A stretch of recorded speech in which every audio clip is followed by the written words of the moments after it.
আজকে তোমাদের সাথে শেয়ার করব কই মাছ ভুনার অনেক সুস্বাদু একটি রেসিপি।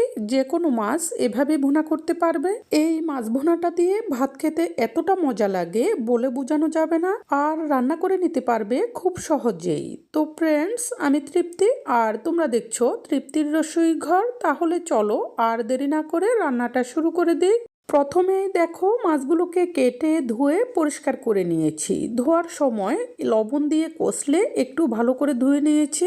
মাছগুলোকে 2 টুকরা করে নিয়েছি রান্নার সুবিধার্থে। তোমরা চাইলে মাছগুলোকে গোটা রাখতে পারো। এখন এখানে 1/2 চা চামচ লবণ এবং 1/2 চা চামচ হলুদের গুঁড়ি দিয়ে এই মাছগুলোকে ভালোভাবে মাখিয়ে নিব, যাতে করে লবণ এবং হলুদটা মাছের গায়ে ভালোভাবে লেগে যায়। এতে করে ভাজার পর মাছের স্বাদটা ভালো হবে।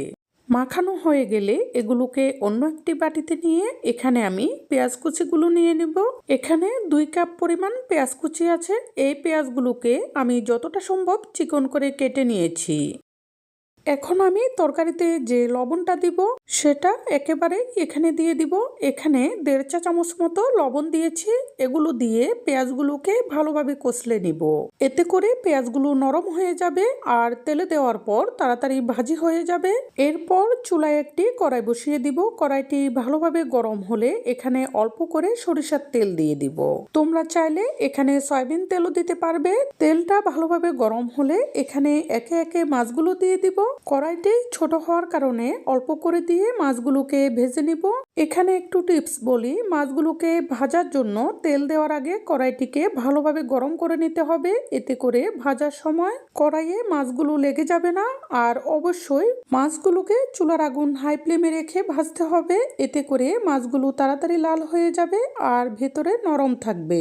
এভাবে ভাজলে মাছটা রান্না করার পর খেতে অনেক সফট হয়। মাছের এক পিঠ লাল হয়ে গেলে এগুলোকে আমি উল্টে দিয়েছি। অন্য পিঠটিও লাল হয়ে গেলে এরপর এগুলোকে কড়াই থেকে নামিয়ে নিব। বাকি যে মাছগুলো আছে সেগুলোকেও একইভাবে ভেজে নিব। এরপর কড়াইয়ে যে তেলটুকু থাকবে সেখানে আরো একটু তেল দিয়ে দিব। তেলটা ভালোভাবে গরম হলে যে পেঁয়াজগুলোকে লবণ দিয়ে কষলে রেখেছি সেগুলো থেকে অনেকটা জল বেরিয়ে গেছে। সেগুলোকে এখন হাত দিয়ে চেপে জলটা সরিয়ে তেলে দিয়ে দিব। চুলার আগুনটি মিডিয়াম ফ্লেমে রেখে নেড়েচেড়ে এই পেঁয়াজগুলোকে একটু লাল লাল করে ভেজে নিব। এই পর্যায়ে আমি তোমাদের কাছে একটা রিকোয়েস্ট রাখি, তোমরা যারা আমার চ্যানেলে নতুন এসেছো সকল ধরনের রান্নার সহজ এবং সুস্বাদু রেসিপিটি পেতে আমার চ্যানেলটি সাবস্ক্রাইব করে রেখো। আর যারা আগেই সাবস্ক্রাইব করে রেখেছো তাদের জন্য থাকছে অনেক ভালোবাসা। এভাবে ভাজতে ভাজতে যখন পেঁয়াজগুলো এরকম লাল লাল মতো হয়ে যাবে এই পর্যায়ে এখানে দিয়ে দিব পেঁয়াজের যে জলগুলো রয়েছে সেগুলো। এরপর এখানে দিয়ে দিব 1 চা চামচ থেকে একটু কম হলুদের গুঁড়ি, 1 চা চামচ থেকে একটু বেশি মরিচের গুঁড়ি, আর দিয়েছি 5টি কাঁচামরিচ ফালি। এখানে মরিচটা তোমরা তোমাদের পছন্দ অনুযায়ী বাড়িয়ে কমিয়ে দিবে। যে যেমন ঝাল খেতে পছন্দ করো। গুঁড়া মরিচটা ঝাল কম হওয়ার কারণে আমি একটু বাড়িয়ে দিয়েছি।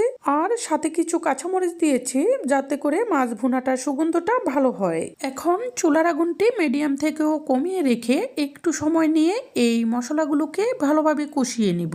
এটা যতটা লাল করে কষানো হবে মাছ ভুনার স্বাদটা ততটাই ভালো হবে। কষাতে কষাতে এরকম লাল হয়ে গেলে এরপর এখানে আমি ঝোলের জন্য জল দিয়ে দিব।